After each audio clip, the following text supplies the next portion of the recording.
বনের মধ্যে যদি আপনি কোনো বিষাক্ত সাপ দেখেন তাহলে কি করবেন? আপনি তখনই তার থেকে দূরে পালাতে চেষ্টা করবেন। আর এটা কেন করবেন? নিজের রক্ষার্থে। এই কথা আমি নয় মেনে নিলাম, কিন্তু নিজের জীবনে এটা করেন না কেন? আপনি যেখানেই যান, যে স্থানেই যান না কেন, প্রত্যেক সময় প্রত্যেক মুহূর্তে এমন বিষাক্ত সাপ আপনি অবশ্যই খুঁজে পাবেন। আর সেই সাপ নয় যাদের আপনি বনে খুঁজে পাবেন, এরা হলো সেই সাপ যা আপনাকে পাপ করতে বাধ্য করবে। আপনার অন্তরের বাসনা, ক্রোধ, অহংকার, লোভ, ঈর্ষা এদের বৃদ্ধি ঘটাবে। দেখুন, বনের এই সাপ আপনাকে একবার ছেড়ে দিতেও পারে, ছোবল নাও মারতে পারে, কিন্তু এই যে পাপরূপী সাপ আছে তা অবশ্যই ছোবল মারবে। কর্ম যদি করেন তাহলে অবশ্যই ফল পাবেন। সেই জন্য যখনই কোথাও যাবেন, যদি এমন কাউকে দেখেন, যদি এমন কিছু দেখেন যে আপনাকে পাপ করতে বাধ্য করছে, তাহলে সেই মুহূর্তে সেখান থেকে পালিয়ে যান। যেমন বনের সাপ দেখে আপনি পালাতে থাকেন। সৎকর্মের রক্ষা অত্যন্ত আবশ্যক। আসুন আর আমার সাথে ভালোবেসে বলুন, রাধা রাধা।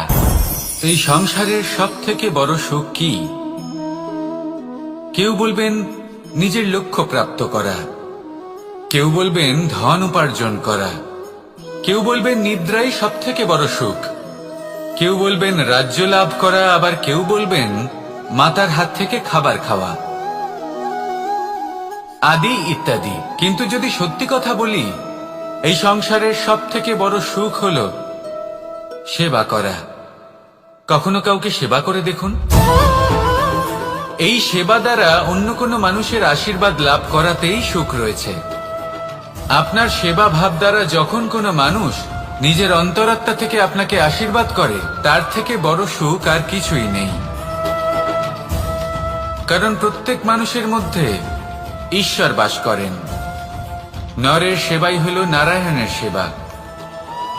নিষ্কাম সেবা করাই হলো সব থেকে বড় সুখ। তাই নিজের অন্তরে সেবার এই ভাব জাগ্রত করুন। যে সুখের কথা আমি বলছি, সেই সুখ অনুভব করেই দেখুন। এই মন সুপ্রসন্ন হয়ে বলবে, রাধা রাধা। বায়ু পঞ্চতত্ত্বের মধ্যে তৃতীয় তত্ত্ব। কেউ একে সমীর বলে, আবার কেউ একে পবন বলে। প্রথম কথা হলো এটাই যে এই বায়ু আমাদের জীবন দান করে প্রতিদিন, প্রত্যেক মুহূর্তে। এই বায়ুর কারণেই আমরা নিঃশ্বাস নিতে পারি, জীবিত থাকতে পারি। এই বায়ুই হলো সেই যা সকল মেঘেদের একত্রিত করে একটি স্থানে আর বর্ষা ঘটায়। আর এই বর্ষার কারণেই এই ধরিত্রীতে অন্ন উৎপন্ন হয়। এই বায়ুকে দেখুন, কখনো এতটা সৌম্য যে আপনার কোনোই তফাৎ বোধ হয় না, আর কখনো কখনো এমন রূপ ধারণ করে ফেলে যে অনেক বড় বড় পর্বতের আকার পর্যন্ত বদলে ফেলে। এটাই হলো বায়ুর বিশেষত্ব।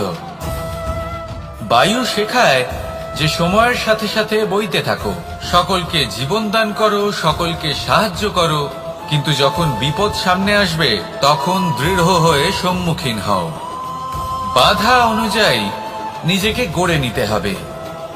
আর কখন কতটা কঠোর হতে হবে, আর কখন কতটা সৌম্য হতে হবে, এটা বায়ুকে দেখে শিখুন। আর আমার সাথে ভালোবেসে বলুন, রাধা রাধা। এই সংসারের আরম্ভ থেকে এখনো পর্যন্ত এবং ভবিষ্যতেও একটা যুদ্ধ আছে, যা হয়ে চলেছে, চলতেই থাকবে। পাপ এবং পুণ্যের মধ্যে যুদ্ধ, সত্য এবং অসত্যের মধ্যে যুদ্ধ। এই যুদ্ধ চলেই আসছে। আর এই যুদ্ধে যারা লড়েন তাদের আমরা সবসময় জয় জয়কার করি। আর যারা এই জয় জয়কার করেন তাদের প্রত্যেকের একটা বিশেষ গুরুত্ব থাকে। যখনই কোনো যোদ্ধা যুদ্ধক্ষেত্রে ক্লান্ত হয়ে পড়ে, শক্তিহীন হয়ে পড়ে, তখন এরা জয় জয়কার করে, শঙ্খ বাজাতে থাকে, সেই যোদ্ধাকে অনুপ্রেরিত করে, শক্তি এবং সাহসে ভরিয়ে তোলে। আর তখন সেই যোদ্ধা সেই যুদ্ধকে এগিয়ে নিয়ে যেতে পারে। যখন শ্রীরাম লঙ্কা যাত্রা করার জন্য সেতু তৈরি করছিলেন, তখন একটা ছোট্ট মিষ্টি কাঠবিড়ালি নিজের মুখে মাটির টুকরো বয়ে নিয়ে গিয়ে তার সাধ্যমতো তাকে সাহায্য করছিল। শ্রীরাম দেখলেন এবং বললেন যে ও তো সবার মনোবল বৃদ্ধি করছে। সবাইকে প্রেরিত করছে। ও বলল যে আমি এত ছোট হয়েও যদি এই কাজ করতে পারি তাহলে আপনারা সবাই কেন পারবেন না। এটাই হলো সেই সকলের মাহাত্ম্য, যারা জয় জয়কার করেন, অনুপ্রেরিত করেন, সাহস যোগান। ওনারা সেই ব্যক্তি যারা একজন যোদ্ধার মধ্যে যুদ্ধকে জয় করার শক্তি প্রদান করেন।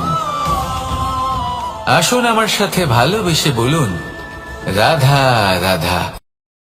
আপনি কখনো কোনো বাজকে নিজের বাসা বানাতে দেখেছেন? এই বাজ যখনই কোনো বাসা বানায় তখন উঁচু গাছের ডালে বা কোনো পর্বতের শিখরে বাসা বানায়, অনেক উচ্চতায়। আর সেখানে তার সন্তানও জন্মগ্রহণ করে। যখন এই সন্তানেরা জন্মায় তখন এই বাজ খুবই ভালোবেসে এবং খুব সাবধানে এদের পালন পোষণ করে। নিজের ঠোঁট দিয়ে তাদের ঠোঁটে খাবার পরিবেশন করে। কিন্তু যেই সেই সন্তানেরা হৃষ্টপুষ্ট হয়ে যায় এবং সেই কথা বাজ নিজে বুঝতে পেরে যায়, সেই বাজ নিজেই সেই বাসা ছিন্ন ভিন্ন করে দেয়। সেই সন্তান যাদের সবেমাত্র ডানা গজিয়েছে, কিভাবে উঠতে হয় তারা জানে না, সেই সন্তানগুলিকে উচ্চতা থেকে ঠেলে দেয়। সেই সন্তান প্রথমে ভয়ভীত হয়ে যায়। তারা সামনে মৃত্যুকে দেখতে পেয়ে ভয়ের কারণে তাদের ডানা ঝাপটাতে থাকে। আর সেই প্রক্রিয়াতেই সেই সন্তানগুলি উড়তে শুরু করে দেয়। এবার এই ঘটনায় আমরা কি শিক্ষা পেতে পারি?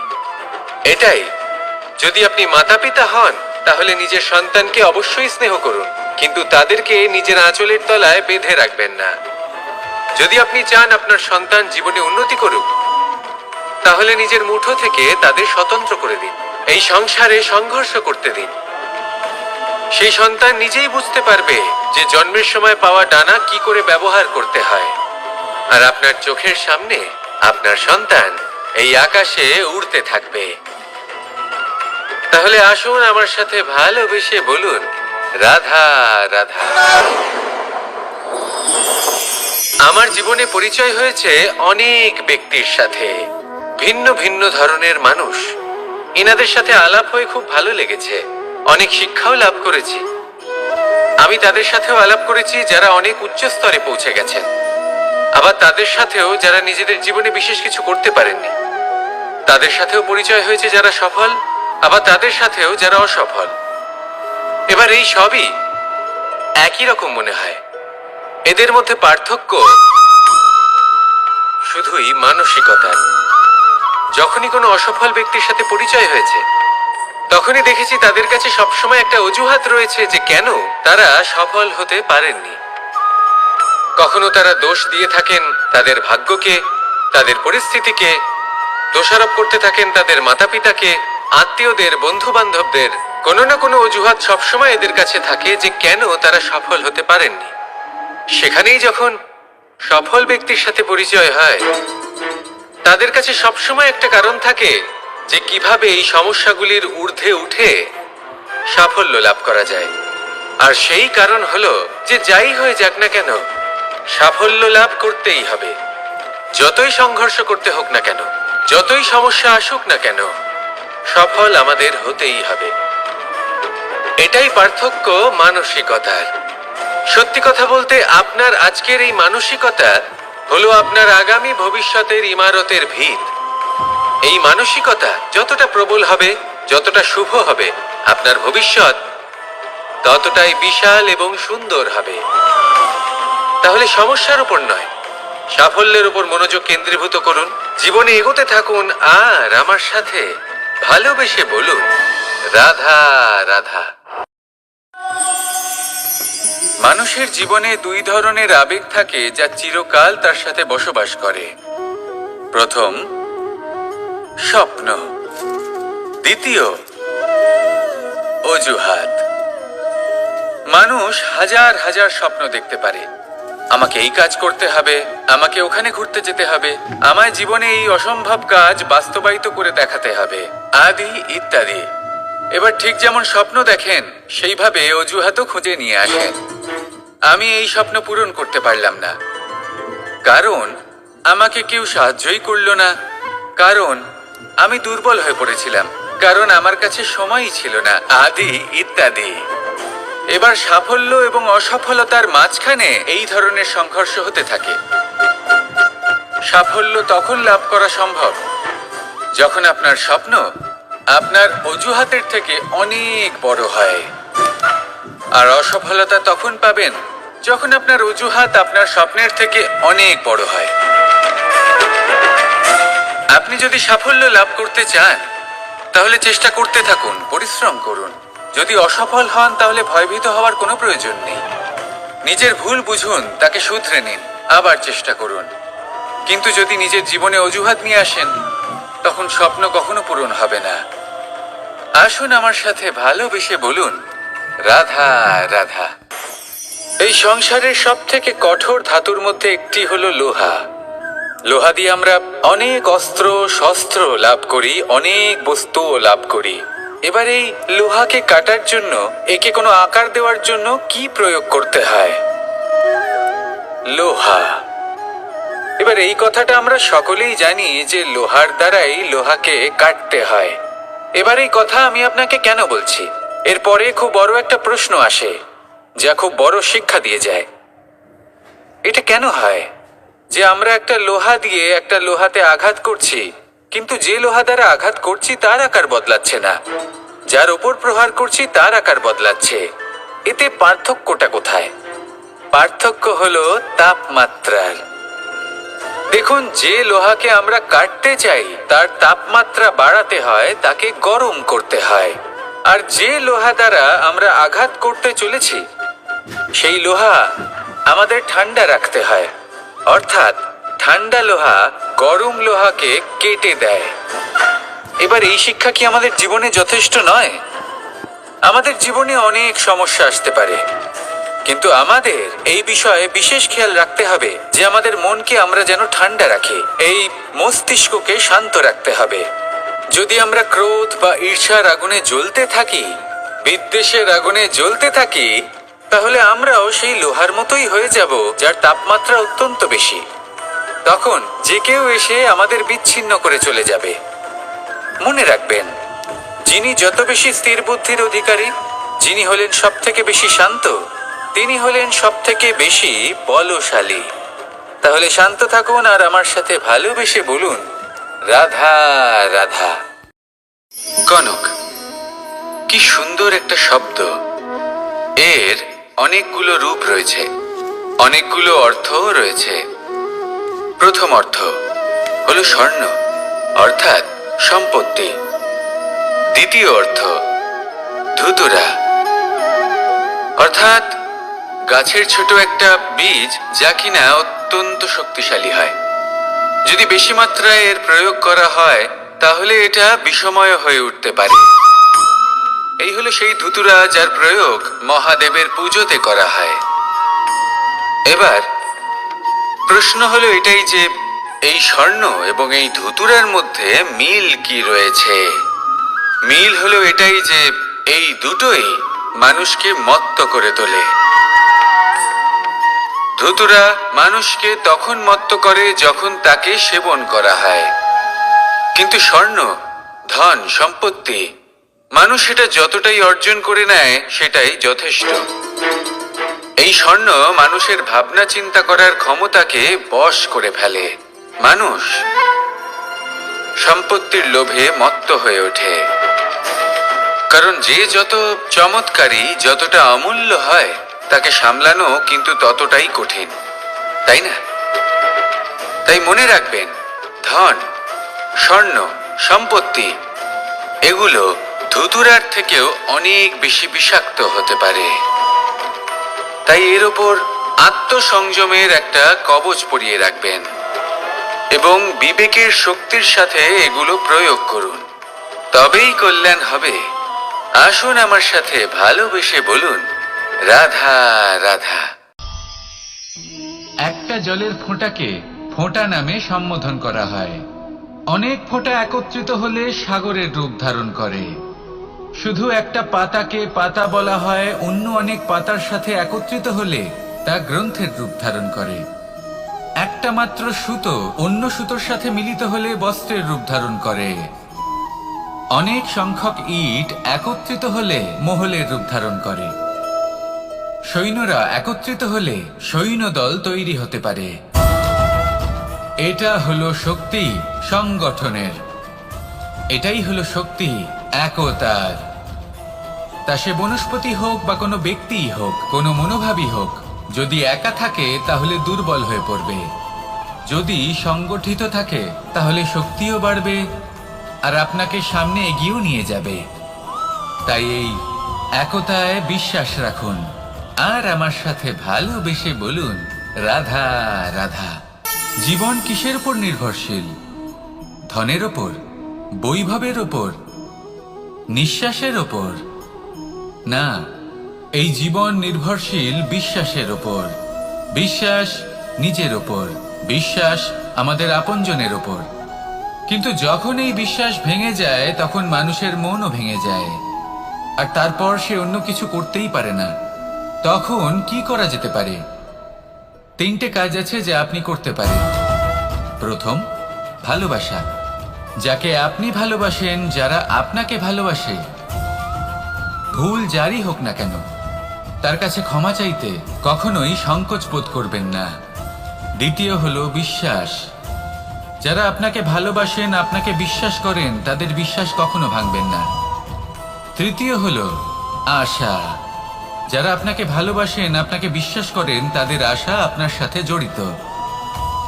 তাদের থেকে কখনো কিচ্ছু লুকোবেন না। এই 3টে কাজ করুন আর এই জীবন সুপ্রসন্ন হয়ে বলবে রাধা রাধা। জীবনে সাফল্য এবং অসফলতা আপনার বল, আপনার শক্তির উপরে নির্ভরশীল নয়, আপনার মানসিকতার উপর নির্ভরশীল। যদি কোনো ব্যক্তি দৃঢ় নিশ্চয় করে নেয় তাহলে সে কখনো হারে না। যদি কেউ হার মেনে নেয় তাহলে সে কখনোই জিততে পারে না। শেষ পর্যন্ত কি হয়? এই ভাবনাই সত্য হয়ে সামনে চলে আসে আর এই ভাবনাই পরবর্তীকালে ইতিহাস রচনা করে। সেই জন্য আপনি যদি চান আপনার নাম ইতিহাসে থাকুক, তাহলে দৃঢ় হতে শিখুন। ইতিবাচক ভাবনার সাথে, পরিশ্রমের সাথে এগিয়ে চলতে থাকুন। প্রতিস্পর্ধা গ্রহণ করুন আর শুধুই এগিয়ে যেতে থাকুন। সংসারে আপনি যে কোনো উচ্চতাতেই পৌঁছতে পারবেন, কারণ ইচ্ছে শক্তি আর ভালোবাসার চেয়ে বেশি শক্তিশালী আর কিছুই নেই। তাহলে আসুন আর আমার সাথে ভালোবেসে বলুন রাধা রাধা। আজ আমি আপনাকে একটা ছোট্ট কাহিনী শোনাবো। একবার আমি, রাধা আর দাদা, আমরা 3 জনে মিলে লুকিয়ে একটা উপবনে গেলাম আম পেড়ে খেতে। অনেক পরিশ্রম করে আমরা ওখানে পৌঁছলাম আর আমরা আশ্চর্যচকিত হয়ে গেলাম এটা দেখে যে এবার তো আম পাকেইনি। এবার দাদা কি করলেন, একটা আম পাড়লেন আর সেটা চাখলেন আর উনি নিরাশ হয়ে পড়লেন। উনি বললেন যে এটা তো খুবই টক। তারপর রাধা একটা আম পাড়লো আর সেটা চেখে দেখলো আর রাধা উৎসাহিত হয়ে পড়ল। আমি রাধাকে জিজ্ঞেস করলাম কি হয়েছে, তুমি এত উৎসাহিত কেন? তখন রাধা বলল যে এবার এত বেশি টক আম হয়েছে যে এগুলো দিয়ে আমরা আচার বানাবো। তাহলে দাদা ওখান থেকে বেরিয়ে গেলেন নিরাশ হয়ে এবং খালি হাতে। রাধাও ওখান থেকে বেরিয়ে গেল কিন্তু উৎসাহিত হয়ে আর অনেকগুলো কাঁচা আম সাথে নিয়ে। এর থেকে আমরা কি শিক্ষা পেতে পারি? যে প্রত্যেকটা স্থানে এমন কিছু রয়েছে যেখান থেকে আমরা কিছু একটা শিক্ষা লাভ করতে পারি, যা আমাদেরকে বিকাশের পথে নিয়ে যেতে পারে। এই শিক্ষা প্রত্যেক স্থানে আছে। সবকিছু আমাদের দৃষ্টিভঙ্গির উপর নির্ভর করছে। যখনই আমাদের জীবনে, আমাদের সম্পর্কে কোনো সমস্যা, কোনো বিপদ আসে, তখন বেশিরভাগ মানুষ সেই বিষয় নিয়ে দুঃখী হয়ে পড়েন। আর কিছু মানুষ এমনও থাকেন যারা শেষ পর্যন্ত তার সমাধান করেন, বিপদকে পরাজিত করেন, সম্পর্কগুলিকে আবার জুড়ে দেন। যদি আপনি সুখের খোঁজ করেন তাহলে আপনি সুখ অবশ্যই পাবেন, প্রসন্নতা অবশ্যই পাবেন। যদি আপনি দুঃখ খোঁজেন তাহলে দুঃখ অবশ্যই পাবেন। এবার আপনি কি খুঁজতে চান সেই চয়ন আপনারই। আসুন আর আমার সাথে ভালোবেসে বলুন রাধা রাধা। যখন সূর্যের অত্যাধিক তাপের কারণে এই ধরিত্রী শুষ্ক হয়ে যায়, তখন প্রতিবিম্ব আমরা এইভাবে দেখতে পাই। আমরা কোথাও দূরে তাকালে আমাদের মনে হয় সেখানে জল রয়েছে। আমরা যখনই কাছে গিয়ে দেখি তখন দেখি যে সেখানে জলই নেই। তারপর যেই আমরা পেছনে ফিরে তাকাই আমরা দেখি যেখান থেকে আমরা এসেছি সেখানে জল পড়ে রয়েছে। এবার এই যে মরুতৃষ্ণা, তা কিন্তু শুধুই ভূমিতে নয়, আমাদের ভাবনা চিন্তার সাথেও এটাই হয়ে থাকে, অনেক সময় হয়ে থাকে। যে ব্যক্তি জল লাভ করার আশায় বসে থাকে সে কখনোই জল লাভ করতে পারে না, কিন্তু যে ব্যক্তি জল লাভ করার আশায় নিরন্তর পরিশ্রম করতে থাকে, ঘাম ঝরায়, সেই ব্যক্তি কোনো মরুভূমিতেও জল লাভ অবশ্যই করে। জীবনে যদি আমরা বড় কিছু লাভ করতে চাই তাহলে নিরন্তর পরিশ্রম করতেই হবে। পরিশ্রমের এই মনোভাব অত্যন্ত গুরুত্বপূর্ণ। এই মনোভাব আর দৃষ্টিভঙ্গি এ হলো অন্তরের গুণ। রূপ এবং প্রসাধন এগুলি হলো বাহ্যিক আবরণ। যে ব্যক্তি রূপের কারণে আপনাকে ভালোবাসে তা প্রকৃত ভালোবাসা নয়, কিন্তু যে ব্যক্তি আপনার আবেগ এবং মানসিকতার জন্য আপনাকে ভালোবাসে তাই হলো প্রকৃত ভালোবাসা। তাহলে এই কথাটা মনে রাখুন আর আমার সাথে ভালোবেসে বলুন, রাধা রাধা। সিংহকে বনের রাজা বলা হয়। অত্যন্ত শক্তিশালী হয় সে, তার পরিবারও খুব বড় হয়। কিন্তু যদি এমন হয় যে সিংহের পরিবারে নিজেদের মধ্যেই কলহ সৃষ্টি হয়, যদি তারা নিজেরাই লড়তে থাকে, তাহলে কি হবে? সিংহকে মেরে তার পরিবারকে মেরে ফেলে শেয়াল বনের রাজা হয়ে উঠবে। এবার এই কথা শুধুই সিংহের উপর প্রযোজ্য নয়, বরং প্রত্যেকটি ব্যক্তি, প্রত্যেক পরিবার, প্রত্যেক সম্প্রদায়, প্রত্যেক রাজ্যের উপর প্রযোজ্য হতে পারে। পরিবারে যদি মতভেদ বেড়ে যায় তাহলে সেই পরিবার ভেঙে যেতে পারে। ইতিহাস এই বিষয়ের সাক্ষী। যদি সমাজের মানুষ নিজেদের মধ্যেই লড়তে থাকেন তাহলে কেউ রাজা হতে পারেন না, বরং অন্য কেউ সেই কলহের সুযোগ নিয়ে নিজে রাজা হয়ে বসেন। একতার গুরুত্ব বুঝতে শিখুন। ঘুরে ফিরে বিষয়টা এসে দাঁড়াচ্ছে সেই ভালোবাসায়, কারণ ভালোবাসাই হলো সেই যা সকলকে একসাথে বেঁধে তাদের আনন্দে রাখতে পারে। প্রেমের থেকে বেশি শক্তিশালী আর কিছুই নেই। তাই এই প্রেমকে নিজের মনে জাগ্রত করুন, নিজের পরিবারে বর্ষণ করুন, সমাজে বর্ষণ করুন, রাজ্যে বর্ষণ করুন, আর এই ভালোবাসার সাথেই বলুন, রাধা রাধা। বর্ষার ঋতু যখনই আসে আনন্দ এবং উচ্ছ্বাসে মন ভরিয়ে তোলে। কখনো আপনি এটা ভেবে দেখেছেন যে এই বর্ষা যা আমাদের মনকে উচ্ছ্বাসে ভরিয়ে তোলে সে নিজে কতটা পরিশ্রম করার পরে আমাদের কাছে আসে? নদী হোক, সরোবর হোক, সমুদ্র হোক, তাকে সূর্যের তাপ সহ্য করতেই হয়। বাষ্প হয়ে আকাশে উড়ে যেতেই হয়। আকাশে গিয়ে কঠোর শীতলতার সম্মুখীন হতেই হয়। সেই ঠান্ডা সহ্য করতেই হয়। আর তারপর এই বর্ষা আমাদের গায়ে ঝরে পড়ে, কারোর তৃষ্ণা নিবারণ করে, আবার কাউকে আশ্বাস দিয়ে যায়। সেইভাবে জীবনে যদি আমাদের কোনো বড় কাজ করতে হয় তাহলে আমাদের কঠোর এবং নিরন্তর পরিশ্রম করতেই হবে।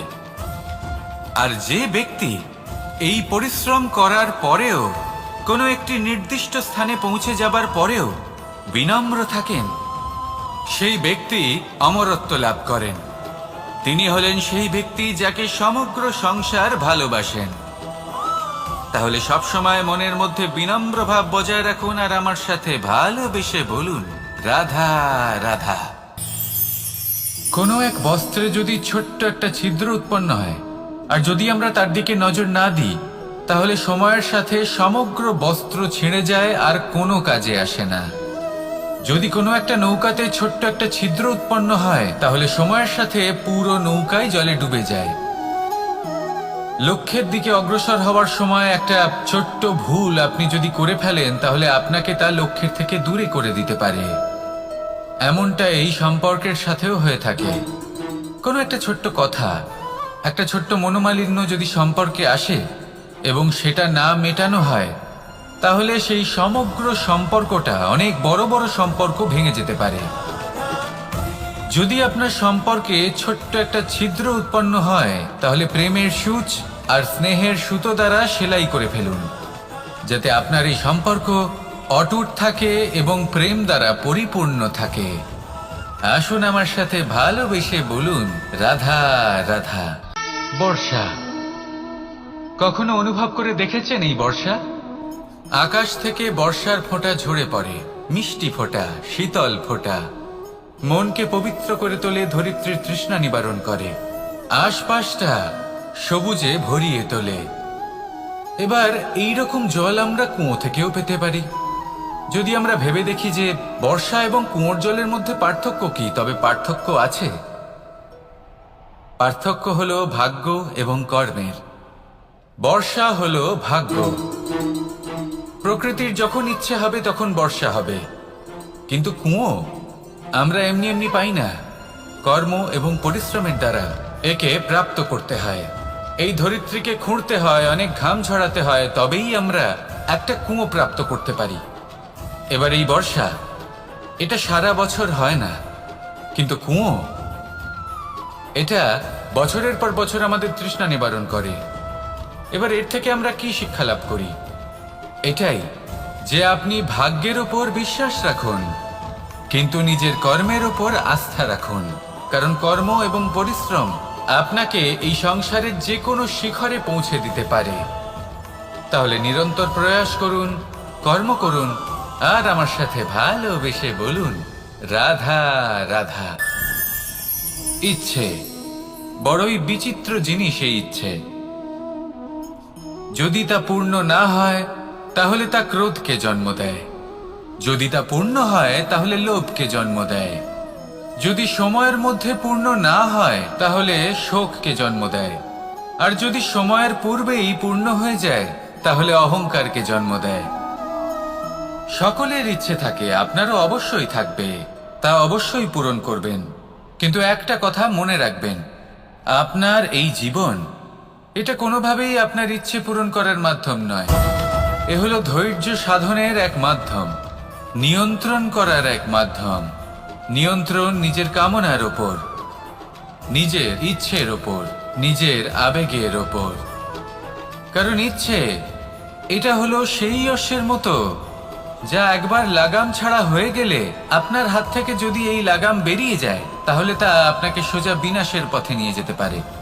কিন্তু যদি আপনি একে নিয়ন্ত্রণ করতে পারেন তাহলে এটা আপনাকে সাফল্যের শিখরে অবশ্যই পৌঁছে দিতে পারে। তাহলে ইচ্ছেগুলিকে নিয়ন্ত্রণ করুন আর আমার সাথে ভালোবেসে বলুন, রাধা রাধা। আমরা আনন্দ লাভের জন্য ভালোবাসি মা বাবাকে, ভাই বোনকে, পরিবার পরিজনকে, বন্ধুকে, প্রেমিকাকে।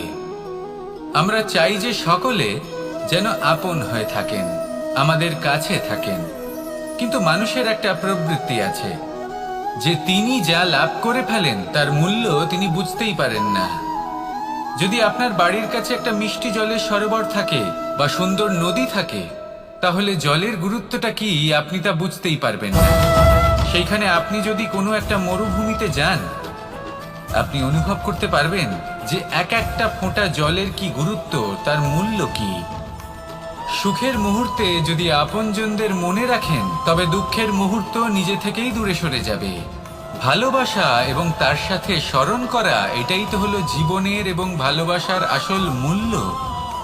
আসুন আর আমার সাথে ভালোবেসে বলুন, রাধা রাধা।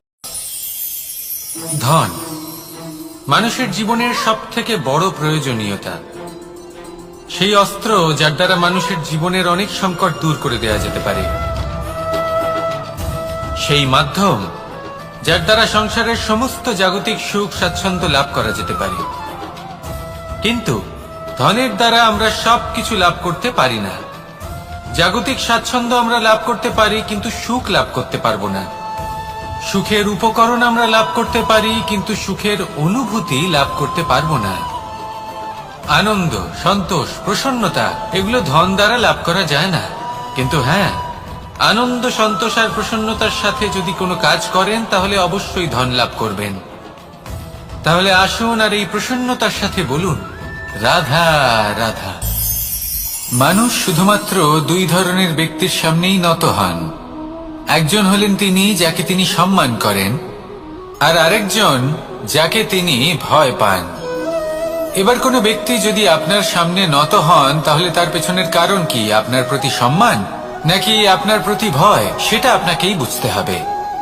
যদি আপনি এমন মনে করেন যে তাতে কি যায় আসে, ভয় হোক বা সম্মান, কেউ আমার সামনে নত তো হচ্ছেন, যদি এটা আপনার চিন্তা ভাবনা হয়, তাহলে আপনাকে মনে করিয়ে দিই, এই সময় বদলাতে বেশি সময় লাগে না। আজ যে ব্যক্তি আপনাকে দেখে ভয় পাচ্ছে, কাল এই ভয়ের সমাপ্তিও ঘটতে পারে। আবার এমনও হতে পারে যে তার কাছে অত্যধিক শক্তি চলে এলো। অনেক কিছুই হতে পারে। তাই মনে রাখবেন, যে মাথা ভয়ের কারণে নত হয় তা সময় এলে সবার আগে বিরোধিতা করতে পারে, আর যে মাথা সম্মানের কারণে নত হয়, আপনার জন্য নিজের শিরচ্ছেদও সে করতে পারে। তাই সকলকে আপন করে নিন, কিন্তু ভয় প্রয়োগ করে নয়। কর্ম করুন এবং সম্মান অর্জন করুন। শুধু এটাই করুন আর আমার সাথে ভালোবেসে বলুন, রাধা রাধা। আমাদের জীবনে গুরুজনেরা, জ্ঞানী মানুষজন সবসময় একটা কথা বলেন, ধৈর্য ধরো। শুধুমাত্র দুটো শব্দ, কিন্তু কতটা বিশাল সেটা বোঝার চেষ্টা করুন। ছোট একটা অস্ত্র হাতে নিন এবং একটা বিশাল পর্বতে নিরন্তর প্রহার করতে থাকুন। ধৈর্য ধরে সেই কাজ করতে থাকুন। এমন একদিন আসবে, এই বিশাল পর্বতে আপনি একটা পথ তৈরি করবেন। কোনো ধনুর্ধর যখন নিজের বিদ্যা অর্জন করেন, তখন তাকেও ধৈর্য ধরতে হয়, তার নিজেকে সময় দিতে হয়, তবেই সে ধনুর্বিদ্যা শিখতে পারে। সেইভাবে আমাদের জীবনেও ধৈর্য ধরার খুব প্রয়োজন। পরিবারে ধৈর্য রাখতে পারলে তাহলে আস্তে আস্তে দেখবেন প্রেম বৃদ্ধি পাচ্ছে। সমাজে যদি ধৈর্য রাখতে পারেন, তাহলে আস্তে আস্তে এই সমাজ আপনাকে সম্মান করবে। যদি নিজের জীবনে ধৈর্য রাখতে পারেন, তাহলে নিজে থেকেই আত্মবিশ্বাস বাড়বে, নিজের বিকাশ হবে। জীবনে সবই সম্ভব যদি ধৈর্য রাখতে পারেন। হয়তো আস্তে আস্তে হবে, কিন্তু হবে অবশ্যই। শুধু ধৈর্য রাখুন, কারণ ধৈর্যই সব থেকে বড় পুঁজি। আসুন আর আমার সাথে ভালোবেসে বলুন, রাধা রাধা। কোনো এক সময়ের ঘটনা এটা। মা এবং বাবা হাটে গিয়েছিলেন। তখন আমি আর দাদা গিয়েছিলাম গরু চড়াতে। আমরা বাড়ি ফিরে এলাম, আর মা সেই সময় একটা কাজ করতেন। যখনই হাটে যেতেন, দরজা তালা বন্ধ করে যেতেন। উনি খুব ভালো করে জানতেন যে যদি ওনার এই মাখন চোর সঠিক সময় পৌঁছে যায়, তাহলে এক ফোঁটাও মাখন আর অবশিষ্ট থাকবে না। এবার ঘটনা কিছুটা এরকম হলো যে মা আর বাবা মাঝে মাঝে হাটে যেতেন, তাই মাঝে মাঝেই দরজা তালা বন্ধ করতে হতো। যখন মা আর বাবা ফিরে এলেন, তখন বাবা ভুলে গিয়েছিলেন যে এই চাবির গোছা থেকে ঠিক কোন চাবিটা দরজার তালা খোলার জন্য উপযোগী। উনি চেষ্টা করতে শুরু করে দিলেন। একটার পর একটা চাবি দিয়ে উনি চেষ্টা করতে থাকলেন, কিন্তু সেই দরজার তালা তো খুলতেই চাইছিল না। ওনার মাথা থেকে ঘাম পড়তে শুরু করলো। তখন মা বললেন যে তালা ভেঙে দেওয়া যাক। মা চলে গেলেন, আর বাবা বললেন, না না দাঁড়াও, আর কিছু চাবি বাকি আছে, এটা হয়তো খুলতে পারবো। মা হাতুড়ি নিয়ে চলে এলেন সেই তালা ভাঙার জন্য, আর তখনই বাবা শেষ চাবিটা প্রয়োগ করলেন, আর দরজার তালা খুলে গেল। যদি উনি চেষ্টা না করতেন, তাহলে এই তালাটাও ভেঙে যেত আর চাবিটাও নষ্ট হয়ে যেত, ঠিক কিনা? এবার এই ঘটনাটা আমি দেখেছিলাম, আর আমার মনে হলো যে কখনো কখনো এই চাবির গোছার মধ্যে থেকে শেষ চাবিটাও কিন্তু জীবনের দরজা খুলে দিতে পারে। সেজন্য আপনি যদি জীবনে সাফল্য লাভ করতে চেষ্টা করেন, নিজের লক্ষ্যে পৌঁছতে চান, তাহলে হার মানবেন না। হয়তো দেখবেন আপনার পরবর্তী প্রচেষ্টা বা এই অন্তিম প্রচেষ্টা আপনাকে সাফল্যের পথে নিয়ে গেল। তাই নিরন্তর প্রচেষ্টা করতে থাকুন, জীবনে সাফল্য লাভ করুন, আর আমার সাথে ভালোবেসে বলুন, রাধা রাধা। কোকিলের ডাক শুনে আমার মন প্রফুল্ল হয়ে ওঠে। কোকিল হলো আমার অত্যন্ত প্রিয়। এরকমই আরো একটা পাখি আছে, কাক। একদিকে কাক, অন্যদিকে কোকিল। এদের মধ্যে বেশি পার্থক্য নেই, কিন্তু কোকিলের কণ্ঠ শুনে সবার মন প্রফুল্ল হয়ে ওঠে। কোকিল যখন সামনে আসে তখন মন শান্ত হয়ে যায়, যখন কাক সামনে আসে তখন মানুষ দূরে পালিয়ে যায়। এমন কেন হয়? কারণ হলো বাণী। কোকিলের বাণী অত্যন্ত মিষ্টি, অত্যন্ত মধুর। সেখানেই কাকের বাণী অত্যন্ত কর্কশ শোনায়, আর কর্কশ বাণী শোনা কেউ পছন্দ করেন না। আপনি নিজেকে জিজ্ঞেস করুন, কোনো ব্যক্তি আপনার সাথে কথা বললে তার বাণী মধুর হলে আপনার ভালো লাগে, আর যদি কর্কশ হয় তার থেকে দূরে চলে যেতে ইচ্ছে করে। তাই নিজের বাণীও এইভাবেই মধুর রাখুন, মিষ্টি রাখুন। এ আমারও খুব প্রিয়। আর এটা তখন হয় যখন মনে প্রেম থাকে। মনের মধ্যে প্রেম জাগ্রত করুন, বাণী নিজে থেকেই মধুর হয়ে যাবে। আর কৃষ্ণ নিজে থেকে আপনার কাছে আসবে আর আপনার সাথে বলবে, কি রাধা রাধা। যখন সূর্যের অত্যাধিক তাপের কারণে এই ধরিত্রী শুষ্ক হয়ে যায়, তখন প্রতিবিম্ব আমরা এইভাবে দেখতে পাই। আমরা কোথাও দূরে তাকালে আমাদের মনে হয় সেখানে জল রয়েছে। আমরা যখনই কাছে গিয়ে দেখি তখন দেখি যে সেখানে জলই নেই। তারপর যেই আমরা পেছনে ফিরে তাকাই আমরা দেখি যেখান থেকে আমরা এসেছি সেখানে জল পড়ে রয়েছে। এবার এই যে মরুতৃষ্ণা, তা কিন্তু শুধুই ভূমিতে নয়, আমাদের ভাবনা চিন্তার সাথেও এটাই হয়ে থাকে, অনেক সময় হয়ে থাকে। যে ব্যক্তি জল লাভ করার আশায় বসে থাকে সে কখনোই জল লাভ করতে পারে না। কিন্তু যে ব্যক্তি জল লাভ করার আশায় নিরন্তর পরিশ্রম করতে থাকে, ঘাম ঝরায়, সেই ব্যক্তি কোনো মরুভূমিতেও জল লাভ অবশ্যই করে। জীবনে যদি আমরা বড় কিছু লাভ করতে চাই তাহলে নিরন্তর পরিশ্রম করতেই হবে। পরিশ্রমের এই মনোভাব অত্যন্ত গুরুত্বপূর্ণ। এই মনোভাব আর দৃষ্টিভঙ্গি এ হলো অন্তরের গুণ। রূপ এবং প্রসাধন এগুলি হলো বাহ্যিক আবরণ। যে ব্যক্তি রূপের কারণে আপনাকে ভালোবাসে তা প্রকৃত ভালোবাসা নয়, কিন্তু যে ব্যক্তি আপনার আবেগ এবং মানসিকতার জন্য আপনাকে ভালোবাসে তাই হলো প্রকৃত ভালোবাসা। তাহলে এই কথাটা মনে রাখুন আর আমার সাথে ভালোবেসে বলুন, রাধা রাধা। আমার অনেকগুলো নাম আছে আর তাদের মধ্যে একটি হলো যুদ্ধ বিমুখ। এই কথা আপনারা সবাই জানেন। দাদাও আমাকে বলেছেন যে তুমি এরকম কিভাবে যুদ্ধক্ষেত্র থেকে মুখ ঘুরিয়ে পালাতে পারো কানাই। দেখুন, যেটা সময়ের দাবি ছিল আমি সেটাই করেছি। যদি আমি রণভূমি ত্যাগ করে না পালাতাম তাহলে কে জানে কত সৈনিক নিজেদের প্রাণ হারাতেন, কে জানে কতগুলি পরিবার নিজেদের বাঁচার আশা হারাতেন, কে বলতে পারে হয়তো কত প্রাণী এই সংসার ত্যাগ করতেন। আর তাই কখনো কখনো যুদ্ধ বিমুখ হওয়াই শ্রেয়। কখনো জীবনের ক্ষেত্রেও এটা প্রযোজ্য। যদি দূরে চলে গেলে আপনার সম্ভাবনা বৃদ্ধি পায় তাহলে দূরে চলে যান। দূরে চলে যান সেই সকল ব্যক্তিদের থেকে যারা কথায় কথায় আপনাকে অপমান করেন, আপনার নিন্দা করেন, আপনাকে বাধা দেওয়ার চেষ্টা করেন, আপনাকে ছোট করেন। কারণ তাদের সাথে থেকে, সেই সকল ব্যক্তিদের সাথে থাকলে যারা আপনার মূল্য বোঝেন না, আপনি নিজের আত্মসম্মান, নিজের আত্মবিশ্বাস, নিজের ব্যক্তিত্বকে নত করে ফেলবেন। দূরে চলে যান সেই সকল সংঘর্ষ থেকে, সেই সকল পরিস্থিতি থেকে যাদের সম্মুখীন হয়ে আপনি কোনো পরিণামেই পৌঁছতে পারবেন না। যদি আপনি এইভাবে যুদ্ধ বিমুখ হয়ে উঠতে পারেন, যদি এই প্রবৃত্তি আপনি নিজের মধ্যে জাগ্রত করতে পারেন, তাহলে আপনার সামনে সেই যুদ্ধ চলে আসবে যাতে বিজয় লাভ করে আপনি নিজের অস্তিত্ব খুঁজে পাবেন। আর সেটাই হলো সবথেকে বড় জয়লাভ। আসুন আমার সাথে ভালোবেসে বলুন, রাধা রাধা।